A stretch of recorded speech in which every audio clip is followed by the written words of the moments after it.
Assalamualaikum warahmatullahi wabarakatuh. Dalam video yang ke-6 saya kali ini dalam mata kuliah pengantar studi Islam, di sini saya akan menjelaskan tentang sumber utama studi Islam, yaitu Al-Quran dan Hadis. Kita mengetahui bahwa Al-Quran adalah sumber utama dalam studi Islam karena Al-Quran adalah satu-satunya wahyu yang diturunkan langsung oleh Allah tanpa adanya campur tangan apapun dalam memberi penjelasan dalam wahyu tersebut. Alasan utama Al-Quran menjadi sumber utama, yang pertama yakni karena langsung diturunkan oleh Allah.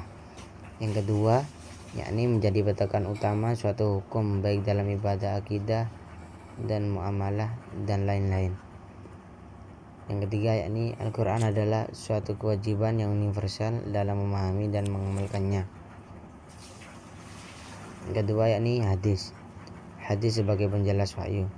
Hadis merupakan sumber kedua setelah Al-Quran dan menjadi penjelas terhadap pemahaman Al-Quran yang masih tidak diketahui maksudnya, dan salah satunya fungsi utama hadis adalah menjadi penjelas bagi Al-Quran karena Al-Quran merupakan wahyu yang masih bersifat global.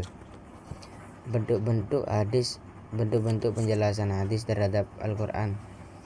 Yang pertama yakni bentuk bayan tafsir, yaitu penjelas terhadap makna yang samar. Yang kedua yakni bayan tasyri', yaitu menetapkan hukum baru. Alasan utama hadis merupakan sumber kedua setelah Al-Quran. Yang pertama yakni karena banyak ayat-ayat Al-Quran yang masih bersifat global dan perlu penjabaran. Al-Quran juga sering memuatkan perintah dan larangan secara umum tanpa rincian teknis. Yang kedua yakni karena praktek Nabi menjadi contoh nyata penerapan Al-Quran. Yang ketiga yakni karena perintah untuk taat kepada Rasulullah sejajar dengan taat kepada Allah. Kritik dan orientalis dan respon ulama. Orientalis adalah orang barat yang mempelajari tentang dunia timur termasuk Islam dengan pendekatan sejarah, kritik, dan lain-lain. Kritik para orientalis dan respon ulama terhadap Al-Quran. Orientalis beranggapan bahwa Al-Quran tidak sepenuhnya wahyu, tetapi hasil pengalaman religius Nabi Muhammad, dan sebagian menuduh bahwa proses kodifikasi mushaf menyebabkan perbedaan dan kehilangan sebagian aslinya. Kritik orientalis terhadap hadis. Yang pertama yakni hadis muncul lama setelah Nabi wafat. Yang kedua yakni mereka beranggapan bahwa sanad hadis dianggap rekayasa ulama. Yang ketiga yakni banyak hadis yang dipengaruhi politik, mazhab, dan kepentingan sosial. Dalam pembahasan ini, respon ulama terhadap kritik orang orientalis. Yang pertama yakni tentang Al-Quran. Ulama merespon bahwa umat Islam memiliki tradisi hafalan yang menjaga keaslian Al-Quran sejak masa Nabi. Yang kedua yakni kodifikasi mushaf pada Utsman justru menyatukan bacaan bukan mengubah isi. Yang ketiga yakni tidak ada bukti sejarah menunjukkan adanya kehilangan atau perubahan ayat.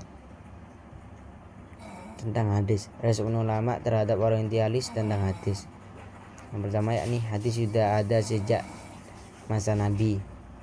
Yang kedua yakni ilmu sanad dan jar wa ta'dil adalah sistem ilmiah yang sangat ketat untuk menilai keaslian perawi dari riwayat. Yang ketiga yakni ulama hadis sejak awal menolak hadis palsu. Yang keempat yakni banyak penelitian modern yang justru membuktikan bahwa hadis sudah diriwayatkan sejak generasi sahabat.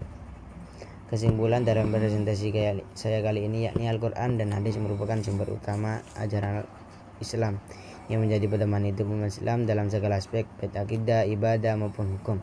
Keduanya saling melengkapi. Al-Quran sebagai wahyu Allah yang bersifat umum dan hadis sebagai penjelas serta perinci makna-makna Al-Quran. Namun para orientalis barat mengkritik keduanya dengan menganggap Al-Quran sebagai hasil pengalaman pribadi Nabi Muhammad dan hadis sebagai rekayasa sejarah yang muncul belakangan serta dipengaruhi kepentingan politik mazhab.